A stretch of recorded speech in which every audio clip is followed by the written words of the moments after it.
Baik, Assalamualaikum warahmatullahi wabarakatuh.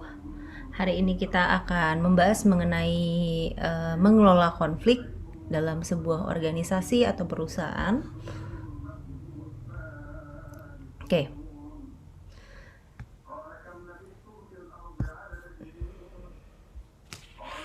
Nah, sebenarnya apa sih pengertian konflik itu sendiri gitu ya?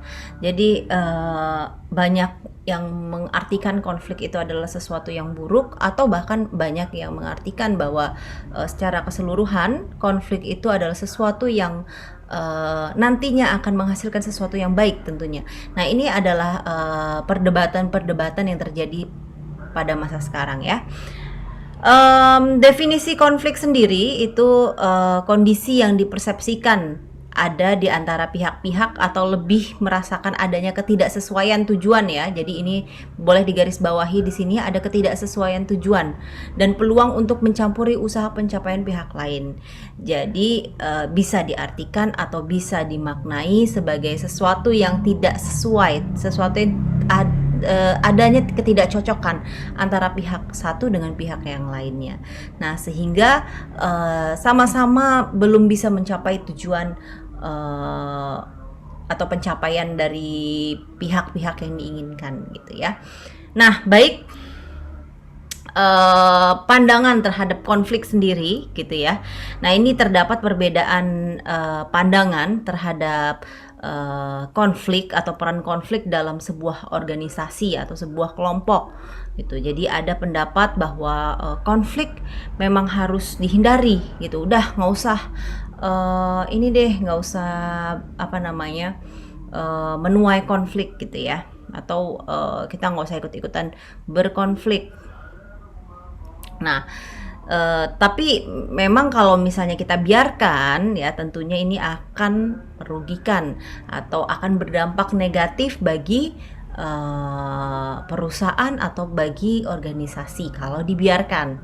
Oke, nah ada pendapat lain juga bilang bahwa dia menyatakan bahwa si konflik ini kalau misalnya kita kelola dengan baik, kita manage gitu ya dengan bagus sedemikian rupa, maka konflik tersebut akan membawa keuntungan bagi kelompok dan organisasi. Nah, kalau dikelola dengan baik, tapi kalau misalnya konfliknya dibebaskan seperti itu gitu ya, nah itu akan tentunya akan menuai kerugian. Nah, di sini ada beberapa pandangan ya, yang disebut dengan konflik paradoks gitu ya. Jadi banyak pandangan-pandangan yang dituaikan terkait dengan konflik dalam organisasi. Jadi yang kita tahu ya, konflik itu aja ya, berantem gitu ya. Nah, istilahnya gitu. Kalau bahasa kitanya tuh ya berantem gitu ya, ada ketidaksesuaian tadi gitu ya. Satu maunya begini, satu maunya begitu. Oke. Nah, jadi yang the conflict paradox ini ada beberapa pandangan ya. Yang pertama adalah pandangan tradisional.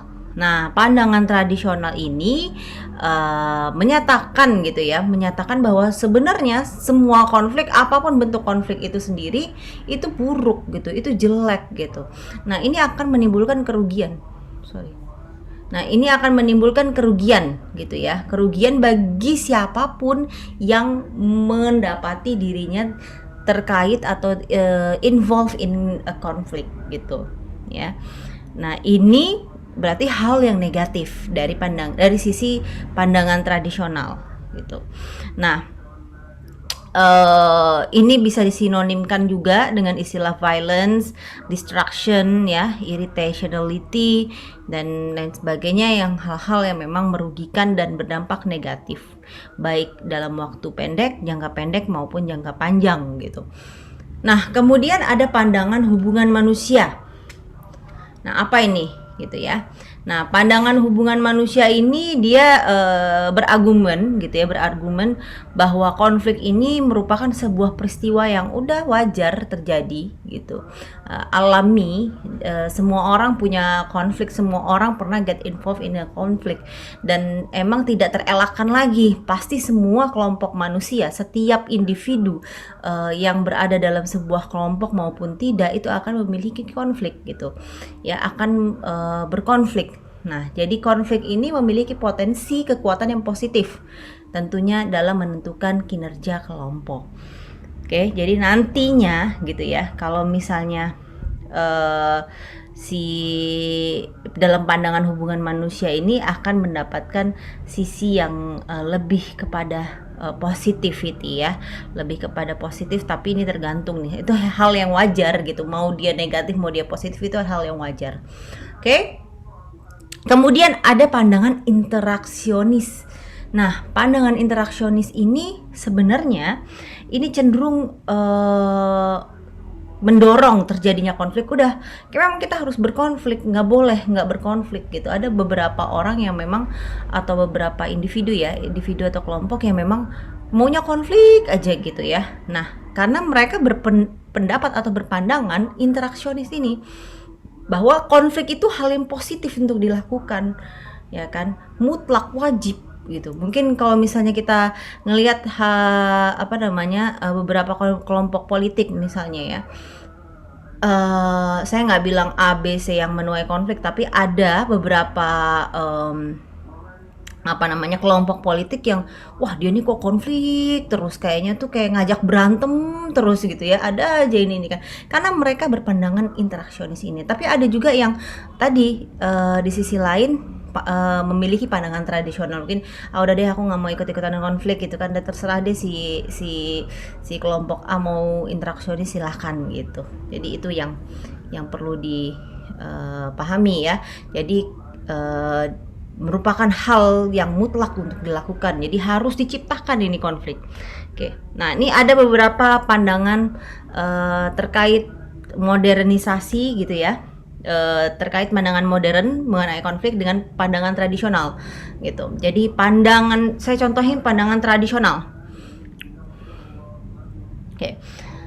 Konflik dapat dihindari. Jadi di beberapa pandangan tradisional ya udah kita bisa aja ngindari konflik gitu. Tapi pada pandangan modern ini konflik itu tidak dapat dihindari. Pasti akan terjadi konflik apapun yang terjadi.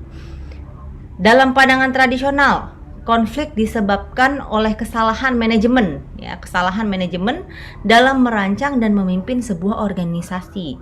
Sedangkan secara modern, konflik disebabkan oleh banyak faktor struktur organisasi, perbedaan tujuan, persepsi, nilai-nilai, dan sebagainya.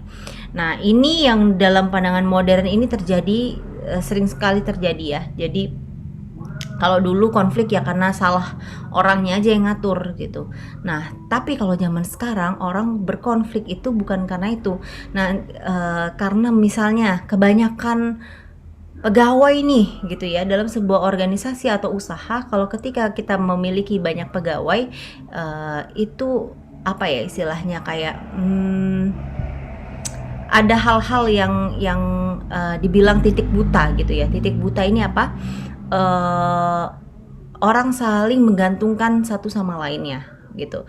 Jadi misalnya harusnya sebuah organisasi itu cukup dengan 2 orang saja, tapi karena mungkin kebanyakan orang di dalamnya, jadi ada 5 orang, jadi ngerasa itu bukan tanggung jawabnya gitu. Nah, disitulah banyak titik-titik yang tidak tercapai ya, tidak terkerjakan lah istilahnya gitu. Itu namanya disebut dengan blind spot.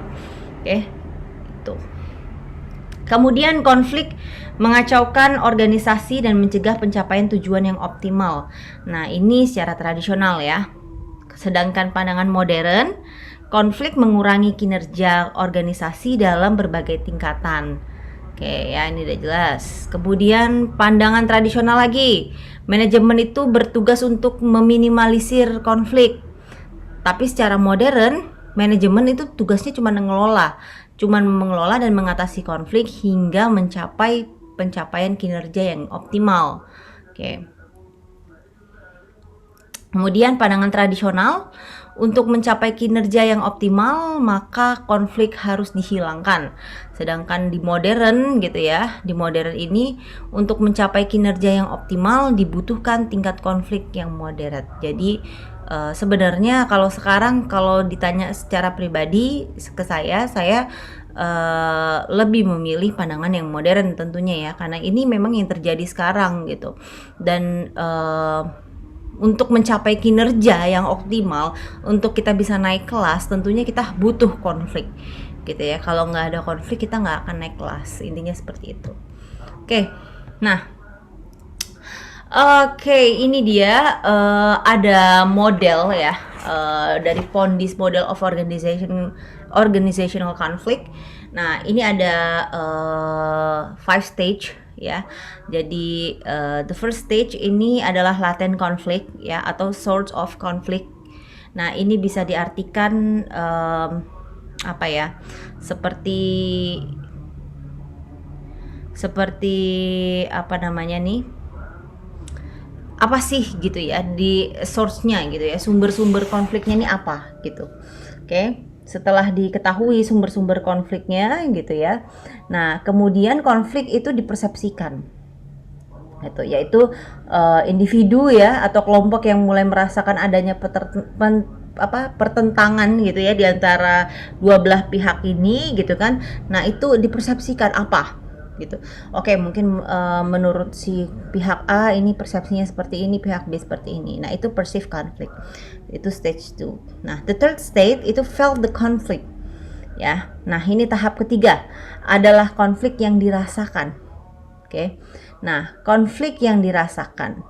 Pada tahap ketiga ini ya, pihak-pihak yang mengalami tadi konflik atau pertentangan tadi, nah ini mulai merasakan dampak dari konflik itu sendiri gitu, khususnya konflik yang negatif tentunya. Jadi kayak wah ini ada merugikan perusahaan atau merugikan nama baik atau dan lain sebagainya.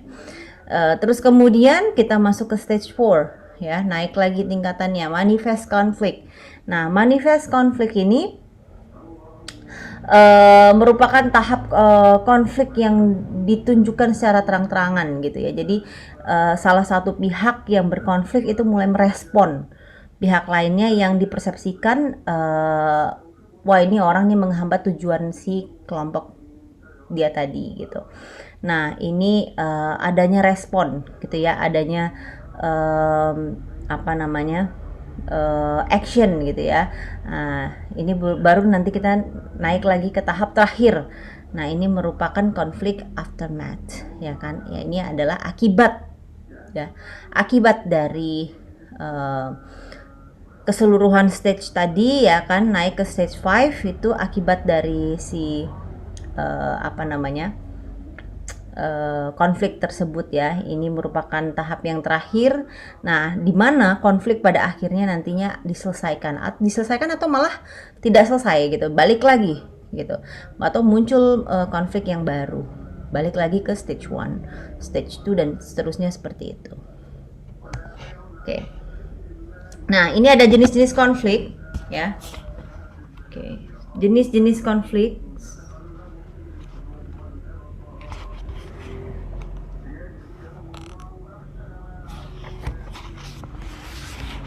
Oke, konflik itu bisa dilihat dari beberapa sisi ya jenisnya. Yang pertama konflik dilihat dari fungsi. Nah ini dari Robin itu dia bilang katanya konflik itu ada dua berdasarkan fungsinya. Yang pertama adalah konstruktif atau dan yang kedua adalah destruktif, atau bisa juga disebut dengan fungsional dan disfungsional gitu ya. Nah ini. Nah, maksudnya apa gitu ya? Jadi apa namanya tuh? Jadi intinya konflik fungsional tadi ya dan konflik disfungsional ini sama ya maksudnya dengan konstruktif dan destruktif. Ini konflik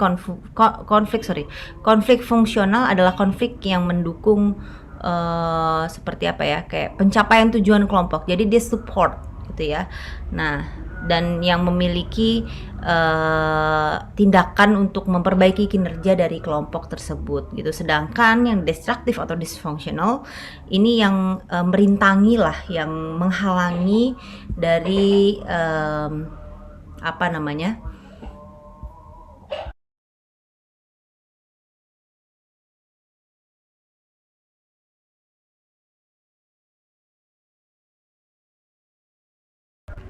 Oke, sorry ini tadi ada ini. Oke, tadi yang destruktif ya, menghalangi atau merintangi atau yang menghancurkan justru ya, yang menghancurkan tujuan dari suatu kelompok gitu. Nah, ini konflik berdasarkan dari fungsinya. Jadi ada dua. Oke, jadi tadi mungkin sudah jelas ya kalau secara fungsional itu seperti apa gitu dan secara destruktif seperti apa. Dan kemudian kita masuk di konflik, dilihat dari pihak terkait di dalamnya. Yang pertama, konflik dalam individu. Ya. Jadi berdasarkan pihak yang terlibat di dalam sebuah konflik itu, nah, ini ada Stoner sama Freeman. Ini dia ada 6 macam ya di sini ya, bisa dilihat ada 6 macam konflik. Yang pertama, konflik dari dalam individu ya, atau konflik within the individual. Oke. Konflik ini terjadi jika seseorang atau individu harus memilih tujuan yang saling bertentangan atau karena tuntutan tugas yang melebihi batas kemampuannya ya. Jadi memang ada konflik di dalam dirinya sendiri gitu ya, antar misalnya dengan apa yang dia sanggupkan dengan yang harus dia lakukan. Yang kedua adalah konflik antar individu atau konflik among the individuals. Ya, ini terjadi karena memang kepribadiannya beda gitu ya. The personality are different gitu. Jadi antara individu yang satu dengan individu yang lainnya. Jadi adanya pertentangan, muncullah sebuah konflik. Yang ketiga, konflik antar individu dan kelompok. Oke. Konflik among individuals and groups ya. Nah, ini terjadi jika individual ini gagal atau dia nggak bisa menyesuaikan dirinya ya dengan kelompok, dengan tujuan kelompok, dengan norma-norma yang terdapat di kelompok tempat ia bekerja atau tempat ia berada gitu ya. Nah, itu bisa disebut atau apa namanya, dibilang ya konflik antara individu dan kelompok. Nah, yang keempat, ini ada konflik antar kelompok dalam organisasi yang sama. Oke, jadi mungkin pernah ini ya, apa namanya, di dalam sebuah organisasi itu punya kubu-kubu sendiri gitu ya. Nah, ini ada konflik ya terhadap kubu-kubu tersebut gitu ya. Jadi konflik amongst group in the same organization. Konflik ini memang terjadi karena masing-masing kelompok memiliki tujuan yang beda-beda, padahal mereka sebenarnya punya satu tujuan yang sama ya kan, yaitu tujuan organisasi. Namun mungkin caranya gitu ya, cara mereka untuk mencapai tujuannya itu memiliki pandangan yang berbeda-beda, sehingga hal ini akan menuai konflik dalam sebuah organisasi. Oke, number 5, konflik antar organisasi. Nah, ini mungkin gak heran juga ya. Jadi konflik among organization ini terjadi jika tindakan yang dilakukan oleh organisasi ini menimbulkan dampak negatif bagi organisasi yang lainnya. Misalnya sama-sama rebutan sesuatu gitu ya. Misalnya kalau bidding lah misalnya gitu ya, kita sama-sama mau bidding sebuah organisasi, beberapa organisasi mau sama-sama bidding sesuatu, berarti kan merebutkan sesuatu hal yang sama gitu, sehingga hal tersebut dapat menuai konflik. Atau partai politik ingin merebut jabatan kepresidenan misalnya, atau memenangkan pemilu atau dan lain sebagainya. Nah, itu kan berarti antar organisasi yang merebutkan hal yang sama. Kemudian the last one, konflik antar individu dalam organisasi yang berbeda. Nah, ini kayak tawuran ya jatuhnya. Ya, emang iya gitu ya. Jadi kayak tawuran jatuhnya. Nah, konflik ini memang terjadi sebagai akibat sikap gitu ya, atau perilaku dari anggota suatu organisasi yang berdampak negatif bagi anggota organisasi lainnya. Gitu. Misalnya seorang pemimpin public relation yang menyatakan keberatan atas pemberitaan yang dilansirkan seorang jurnalis misalnya. Nah, itu juga bisa gitu ya. Nah, ini kan pihak jurnalis dengan pihak si public relations tadi ya. Kemudian konflik dilihat dari sisi seseorang dalam struktur organization. Oke, ada 3 ya di sini. Ada beberapa, ada 3 ya. Harusnya ada 4 sih di sini ya. Ya, sepertinya harusnya ada 4. Satu lagi itu peran ya. Nah, ini jadi ada 4 jenis konflik ya. Yang pertama itu vertikal. Nah, ini terjadi antara pegawai yang memiliki kedudukan yang tidak sama dalam organisasi, atasan bawahan contohnya. Konflik horizontal. Nah, ini ada konflik yang terjadi antara mereka yang punya kedudukan itu setingkat atau sama gitu. Misalnya pegawai sama pegawai, antar departemen, antar divisi dan lain sebagainya. Kemudian ada konflik garis staf ya. Nah, ini konflik yang terjadi antara pegawai yang masih baru-baru ya, yang masih menjabat sebagai staf gitu ya, yang berfungsi misalnya dalam sebagai penasehat dalam sebuah organisasi gitu ya. Nah, ini konflik peran, yaitu konflik yang terjadi ini karena seseorang mengemban lebih dari satu peran yang saling bertentangan. Nah, ini bisa dibilang harus jelas juga job description-nya ya. Harus jelas job description agar apa? Agar konflik ini dapat dihindarkan, sehingga kalau kita mendapatkan 2 job description yang memang dua job analisis ya, 2 job yang berbeda di divisi yang berbeda, mungkin yang dirangkep gitu. Nah, ini hati-hati gitu ya, jadi bisa buruk akibatnya. Oke, mana ini kok nggak bisa. Nah, ini faktor penyebab konflik. Ada beberapa faktor penyebab konflik. Yang pertama adalah komunikasi ya, struktur dan variabel pribadi nih. Yang pertama komunikasi yang buruk. Nah, ini bisa menyebabkan sebuah konflik yang bukan hanya jangka pendek tapi bisa jangka panjang ya. Komunikasi ini harus hati-hati. Nah, dalam arti komunikasi yang menimbulkan kesalahpahaman adalah komunikasi yang dari pihak satu dengan pihak yang lainnya yang tidak sesuai gitu ya, yang sehingga akhirnya mengakibatkan sebuah sumber konflik yang berkepanjangan. Oke. Nah, kemudian struktur juga. Struktur ini dalam konteks ini digunakan dalam artian yang misalnya kayak kecocokan antara tujuan anggota dengan tujuan kelompok gitu ya, itu merupakan struktur. Misalnya gaya kepemimpinan, terus sistem-sistem imbalan gitu ya, itu merupakan sebuah hal-hal yang terjadi dalam struktur organisasi gitu ya. Itu yang terjadi. Kemudian ada faktor pribadi atau variabel pribadi. Nah, ini ada kepentingan ya. Nah, ini sumber konflik lainnya yang potensial, itu merupakan faktor pribadi.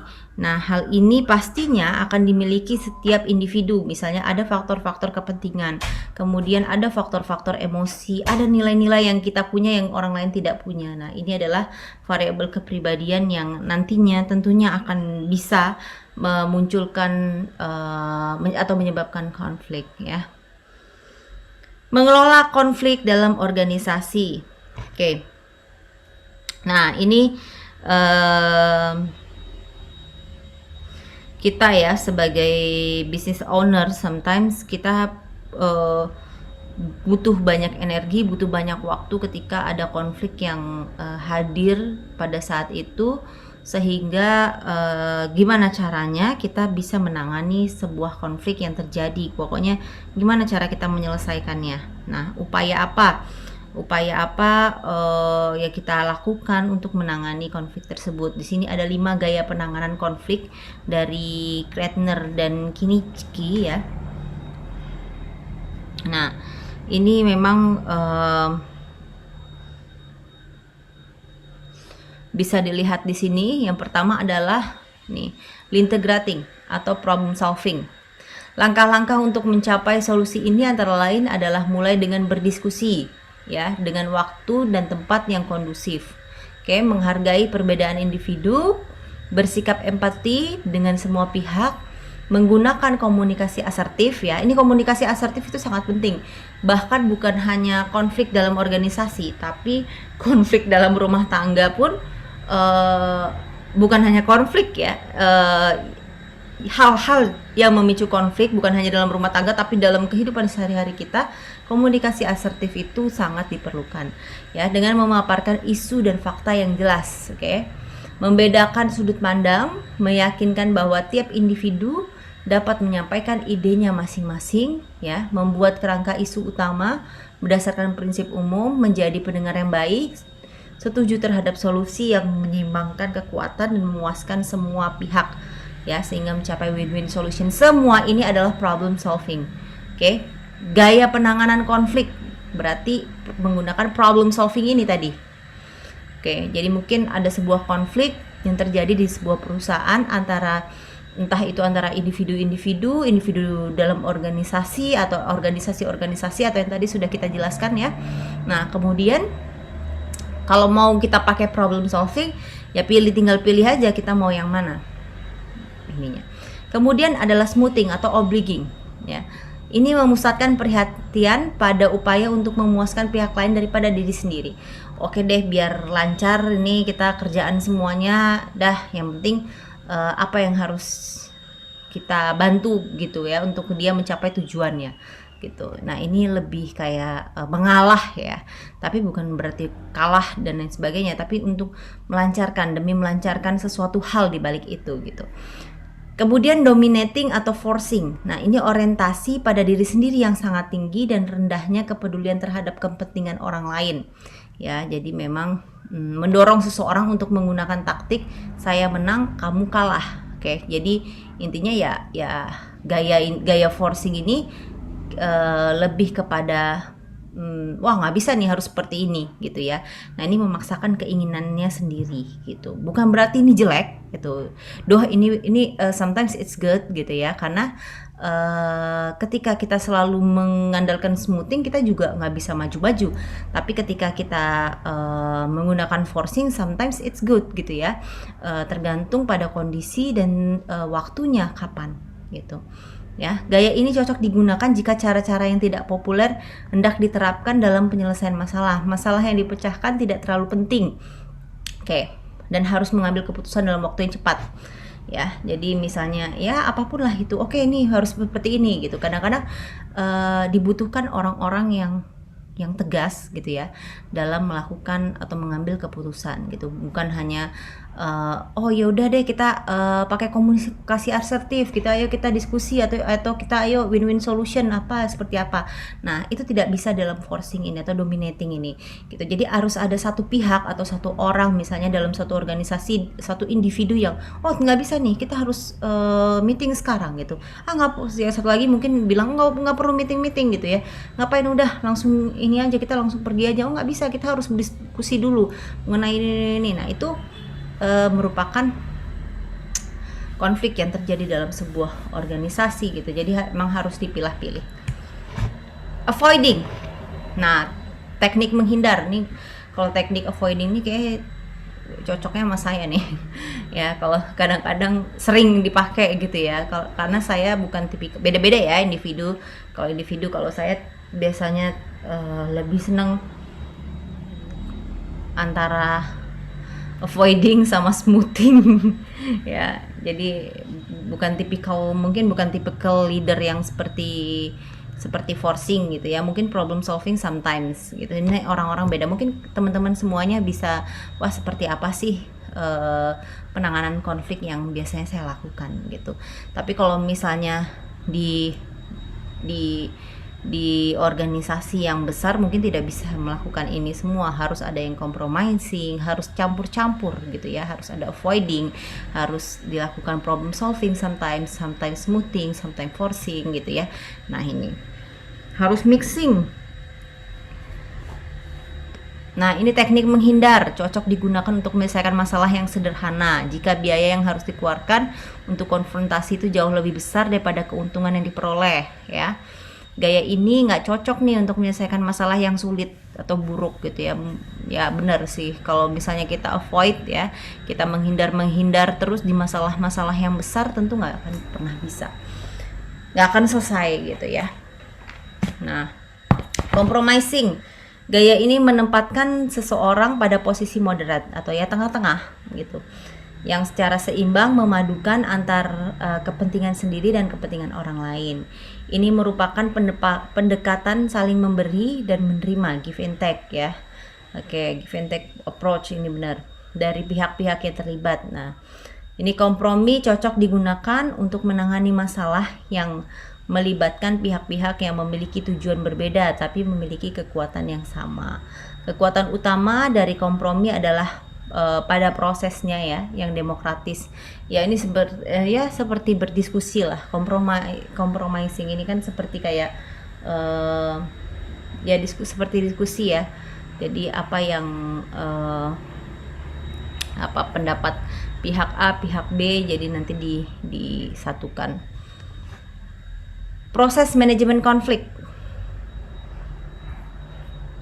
Bentar.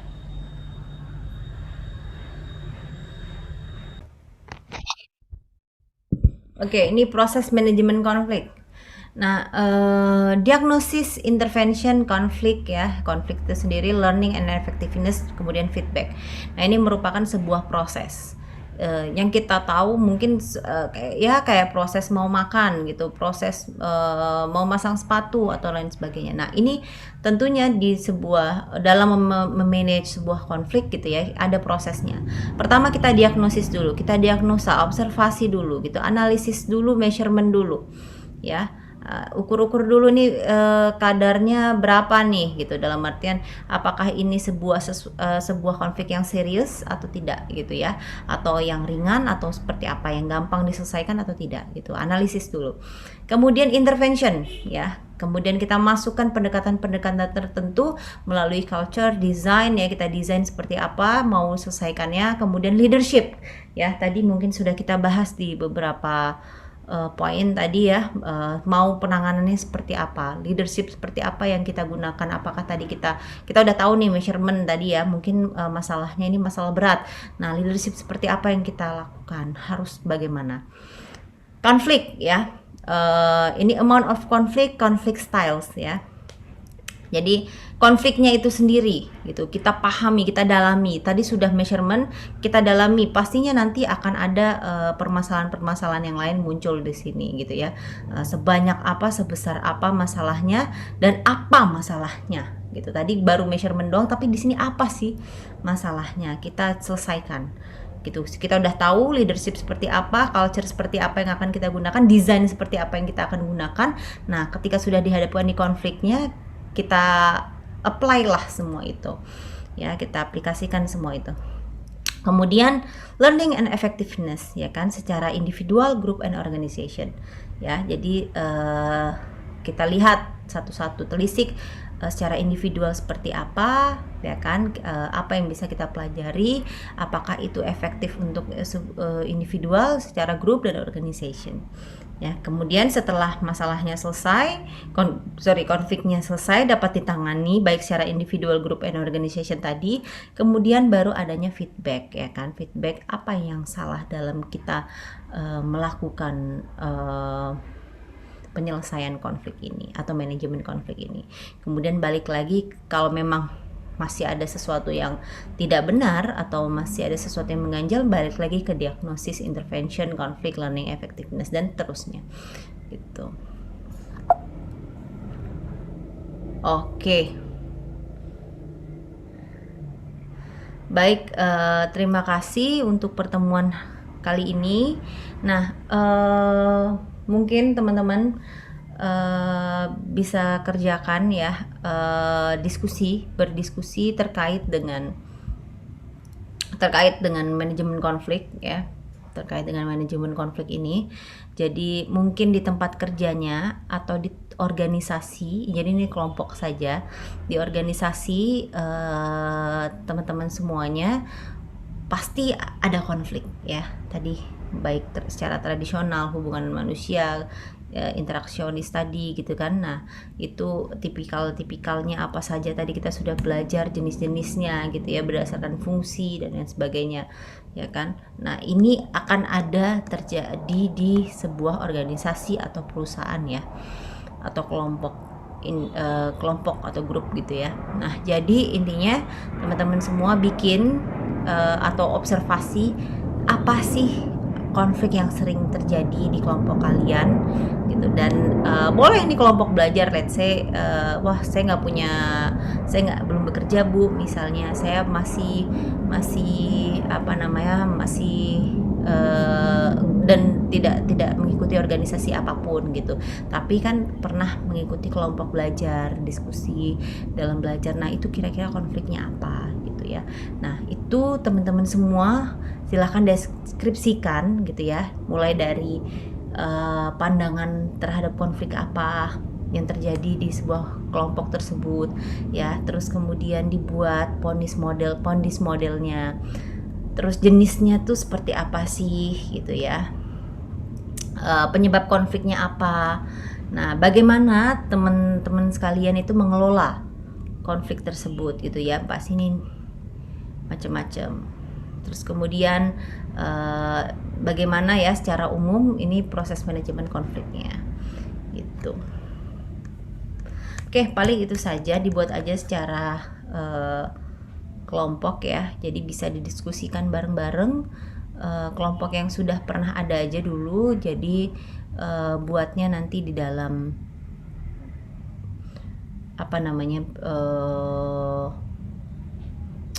PowerPoint ya, dibuat dalam PowerPoint gini aja gitu biar jelas gitu, nggak usah panjang-panjang. Jadi nanti disebutkan ininya apa, studi kasusnya apa gitu. Di sini nggak ada studi kasusnya ya. Oke, paling itu saja. Terima kasih untuk hari ini. Assalamualaikum warahmatullahi wabarakatuh.